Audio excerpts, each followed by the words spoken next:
Robert Vadra, India's fastest multi-billionaire. An inside story. Tata took more than a century to reach there. Ambani, even with unlimited political help, took 50 years to become billionaire. But Delhi businessman Robert Vadra took just less than 10 years to become a multi-billionaire. How? Why Indian newspapers and television channels are scared to discuss this story. Reason is simple: Robert Vadra not an ordinary Indian businessman. He is in fact third in line to become India's next Prime Minister.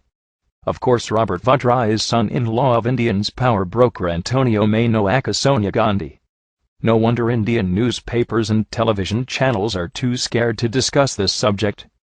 But we live in a free world. Let's freely discuss and applaud phenomenal growth of India's fastest billionaire businessman. Let's start with background of Robert Vadra from a period before his meeting his golden goose Priyanka. Robert in fact only half Indian. He was born to Rajinder and Maureen Wadhera in 1969.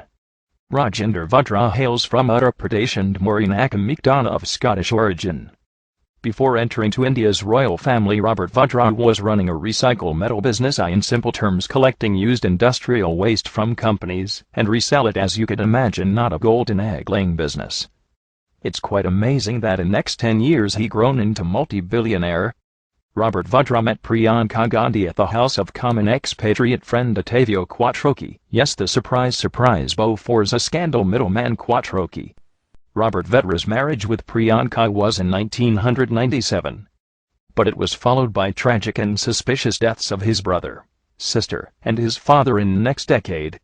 He had one brother, Richard Vadra, who was found dead in September 2003 at his Vasant Vihar residence under very suspicious circumstances.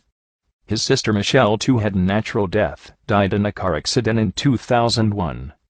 His father Rajinder Vadra committed suicide on April 2009 under very suspicious circumstances. But the story was not published widely by the Indian media. No one in India wants to bring shame to India's royal family. Recently, Economic Times and other finance newspapers disclosed the business empire Robert Vadra made in the last 10 years was truly eye-opener. Hotels, planes, bars, antique chains, malls around prime locations in India with help of none other than India's #1 real estate company DLF. Also part ownership in DLF Indian Premier League franchise.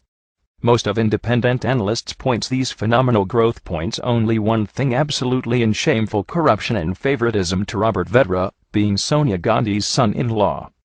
Also remember, DLF was a major builder for scandalous Commonwealth Games in Delhi. We may not dig too much to find why Indian government protected and very reluctant to take actions against Indian Olympic Association President Suresh Kalmati.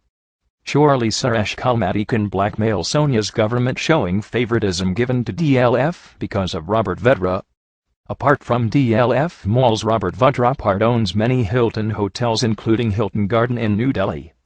It's very questionable that what kind of expertise will DLF or Hilton will get back from this recycle metal merchant Robert Vadra. Or he is lucky mascot to get through all regulatory hurdles in India.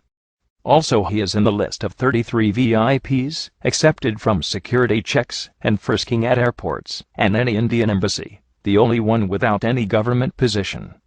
Other VIPs, like the Dalai Lama, Chief Justice of India, the President, the Prime Minister, and former presidents. No airport frisking will be very helpful for an antique chain owner like Robert Vadra, especially when he can easily transfer invaluable Indian antiques to his Italian retail shops. Robert Vadra got many business partnerships with India's biggest real estate company DLF. Cricket is India's next biggest money-spinning machine. No wonder Robert Vadra's association was sought by most of franchise owners. Robert Vadra's association with Kolkata Knight Riders and Shah Rukh Khan is never reported in shameful Indian news media. Other scandal, where Robert Vadra associated, is none other than infamous 2G Spectrum scam. It's alleged that one of the biggest beneficiary companies, Unitech, is 20% owned by Robert Vadra. No wonder Indian government tried and still trying to derail all enquiries on 2G Spectrum scam, though many ex-ministers are in jail now. It's expected that due to involvement people like Robert Vadra, these case will never reach a decisive conclusion. After all, CBI is controlled by Indian Prime Minister Manmohan Singh, who is appointed by Robert Vadra's mother-in-law Sonia Gandhi. Media reports on Robert Vadra's association with Unitech were suppressed by media moguls in India. Other business Robert gained recent years includes prime properties all over India, especially commercial hubs, and a taxi business but for air taxis. Yes, poor man Robert owns few planes as well. Skylight Hospitality Pvt Ltd, a company wholly owned by Vadra and his mother Maureen Vadra, owns business hotel Hilton Garden Inn in the upscale South Delhi business district Saket.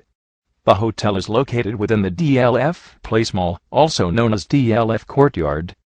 Also, several of Robert's companies have received unsecured loans. Unsecured loans are treated as bribe. Yes, it's the same reason why Karunanidhi's daughter Connie Moshi in jail now, as she took unsecured loans from Unitech to start Kalanjar TV. Same reason why Dayanidhi Maran facing jail term, as he took unsecured loans from Malaysian company via Aircel to his Sun network. So one rule for them and another rule for India's royal family. It's ironic why India's top real estate company need help from a recycle metal merchant. Reasons are crystal clear. DLF need Indian power broker Sonia's son-in-law to get through many hurdles in their operations all over India. If this is not blatant misuse of power or favoritism, we might need to redefine those words. After the revolutions in Tunisia, Egypt, and Yemen, it's right time for India's 1.2 billion poor citizens to question their corrupt political leaders and media moguls. Join the second freedom struggle of Anna Hazare. Support Gandhians like Anna Hazare, not fake Gandhis.